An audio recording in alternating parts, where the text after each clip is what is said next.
In our schools we trust. One of the roles of government is to socialize the young, and that means providing an education. However, parents also want to socialize their children, and the roles of parents and governments overlap. Parents' wishes sometimes conflict with government mandates. The Establishment Clause of the Constitution reads, "Congress shall make no law respecting an establishment of religion." This was incorporated to the states in the Everson v. Board of Education 1947 case. The court ruled that neither state nor federal government can pass laws that aid one religion, aid all religions, or prefer one religion over another, force a person to go to or remain away from church against his will, or force him to profess a belief or disbelief in any religion. Neither a state nor the federal government may, openly or secretly, participate in the affairs of any religious organization or groups, and vice versa. Public schools, which are government institutions, are hereby prohibited from favoring one or more religions and should not serve as a conduit between religious institutions and students.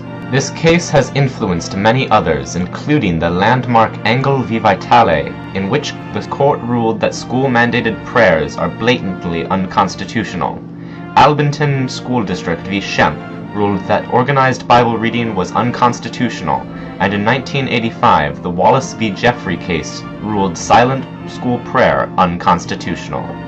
Unfortunately, the government doesn't always excel at following the constitutions, FDR, and there is work to be done to create the secular society the framers envisioned. Students are subject to religious phrases and symbolism throughout their lives, including in school. From the moment that a child is taught to count money, they are subject to the phrase, "In God we trust," blazoned upon our currency. Christmas is also a federally recognized holiday, and students are encouraged daily to recognize their country under God. While the Pledge of Allegiance is no longer mandatory for students, it is still required to become a U.S. citizen, meaning that atheists and non-monotheists must pledge to a singular God. Ironically, it was not until after the Everson ruling that the Pledge of Allegiance was changed to its modern form.